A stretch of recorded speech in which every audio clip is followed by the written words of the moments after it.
Hey friends, this video will give you the 3 primary steps research has shown are necessary to change our habits. Studies by top research universities show that this is true not only for us as individuals, but it's also true for organizations who undergo significant cultural norm or behavioral habit changes. You might remember an earlier video on my blog where I gave you the steps that you might take or ought to take when you want to create a new habit, a brand new habit. Well, this video will give you the steps we need to take in order to stop and replace a bad habit we already have but want to eliminate. So it's not a new habit, it's replacing a bad habit, an old habit. We have to do this by replacing the old habit with a new habit. The 3 steps we'll discuss in this video come from brain science research at, among other places, the Massachusetts Institute of Technology, or MIT, one of the top universities in the world. You might remember in the previous video, I shared with you, or in a previous video I should say, I shared with you the story of how I quit smoking in a single moment when I was about 21 years old. And it was honestly one of the easiest and stickiest decisions I've ever made. I've never once had even the slightest urge for a cigarette since that moment. And looking back, I imagine that what I did do was to use this 3-step process I'm about to share with you. Although when you watch that earlier video, you'll see that I didn't consciously take those 3 steps I'm about to share. Although I did unconsciously take the 3 steps. You and I both want much more from our lives, right? It's the human experience. We all always want more. Well, this obviously requires that we get more from ourselves, which in turn requires we change many of our current habits in addition to creating other new habits. But first, do you recall what Aristotle famously said about excellence?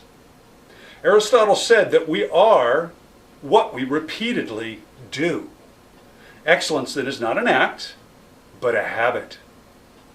Well, you want to be an excellent person and live an excellent life, right? You want to have excellent impact in the world.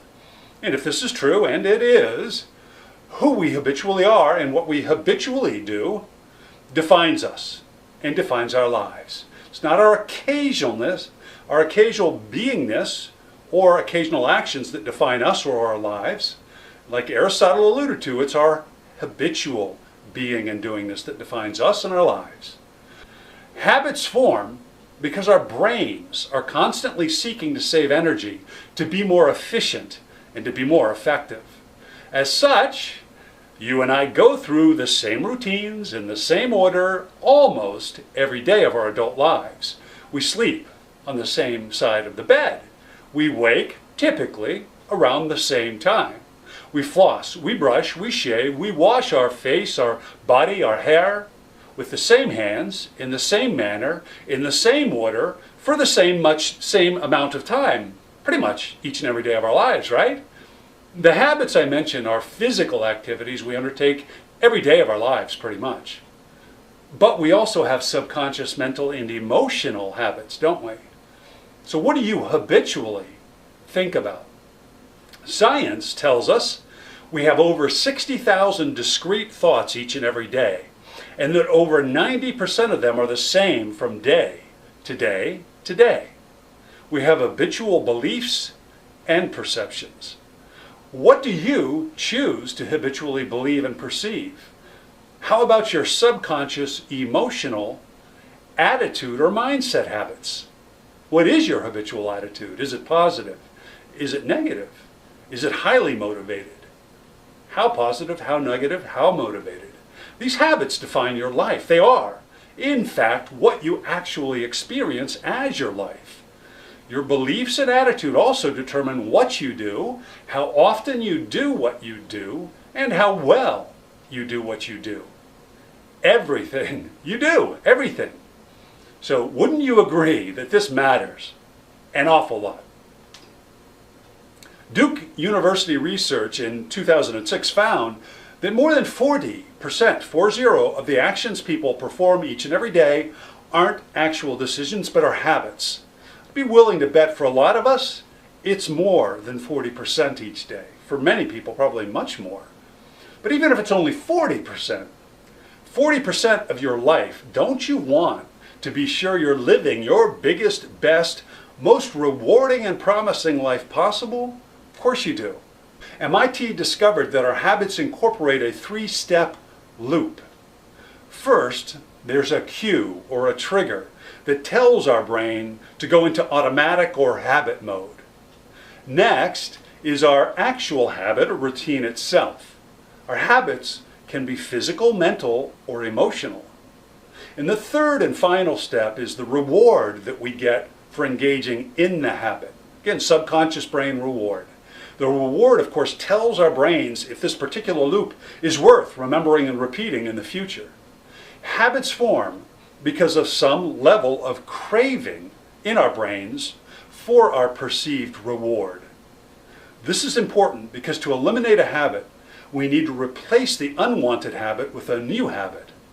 So if excellence then is a habit, and it is, and if we want to be excellent people achieving excellent results with our potential in our lives, how then do we gain greater control over this thing called habit that dominates 40% or more of our daily lives? To understand and change our habits, you need to identify components of your loops. So step one, what you want to do is identify the routine you want to change, the habit. You want to understand what habit you want to change. This is probably obvious and easy, like smoking or eating poorly or overeating. But in some cases, it behooves us to spend time analyzing ourselves because not all self-limiting and self-destructive habits, mental, emotional, or activity, are obvious. For example, if you want to lose weight or otherwise optimize your health, but you tend to snack during the day unconsciously out of habit, well, then you've identified a habit or routine that you want to change, and you'll be well served in changing. But perhaps you have a belief or a mindset or an emotional habit that's limiting you that you're not consciously aware of yet. These habits can be difficult to identify, so I encourage you, keep a journal of your habitual thoughts, your habitual feelings, states, and reactions each day for 3 to 5 days. Doing this will help you identify beliefs, mindsets, emotional states, and other habits that aren't serving you and might, in fact, be very seriously limiting you. Then you can use the following 3-step process to change your habitual perception or your habitual belief, mindset, your attitude, your emotional mental state, your habitual thinking and perceiving, and choose a new empowered, positive, and productive one to replace it with. All right, step 2. Experiment with rewards for your craving. Brain studies show that habits typically satiate some sort of craving we have in our brain. Now, the craving doesn't have to be such an obvious, intensive craving that we tend to, I think, associate with cravings, like an alcoholic's a craving for drugs or for alcohol, or an addict's craving for drugs or shopping or sex, whatever they're addicted to. So to replace or eliminate our habit, we have to identify what craving actually drives our behavior. And to do this, again, don't assume what may seem to be obvious. Actually experiment with different potential rewards. And this can take days or weeks, but you're worth it. To conquer your habit, invest the time to correctly identify the reward your brain is seeking. Don't necessarily assume you understand your reward. For example, if your bad habit is daily snacking, don't necessarily assume the reward is the reward of a stomach that no longer feels hunger pangs, no longer feels that aching for food. So experiment with alternative rewards to be sure you've identified what you're actually craving. For example, your snacking might actually be a way of disrupting midday boredom you experience typically during the day. Or it might be a mechanism to avoid built-up stress, or escape the stress, I should say. Or it might be a way to escape unpleasant, boring, or routine work. You may want to take a break and walk around down the hall or speak with people as a way of getting away from that boredom, but you've come to associate it with getting up to have a snack rather than associate it with getting out to go for a walk or to speak with people.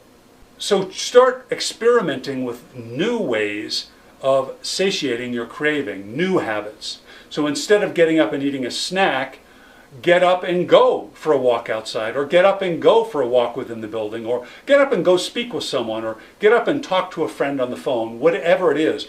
Get up and maybe meditate, stand and or sit somewhere and meditate, or eat, but eat celery or something else that's very low in carbs, sugar, and is healthy.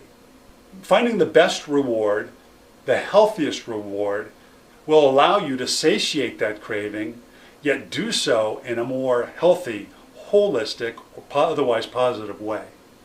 Step 3 is to isolate your cue. Identify the specific cue that triggers your habit, your behavior. What exactly is triggering it? Now, experiments show that almost all habit cues fit into one of 5 categories. First one is location, where you happen to be, what's around you. Time. Third one is emotional state. The fourth one is other people. And the fifth one is an immediately preceding action, something that you've done immediately before the habit. Identifying your cue should be fairly easy, but again, don't necessarily assume the obvious. For example, your snacking might not actually be triggered again by hunger pangs. Perhaps there's a subconscious habit of building physical or mental stress through your morning or afternoon, and once it reaches a certain threshold, it's triggered. Your habit is triggered. The cue is triggered. It might be a biological clock thing, or it could be an environmental thing. Maybe certain people come around you, or it could be an emotional state thing that happens around the same time of day. Please like and share this video. Subscribe here on my YouTube channel and also at my website, ChristopherBabson.com. That way you don't miss any of the free training I post. I wish you peace, personal power, and prosperity, friends.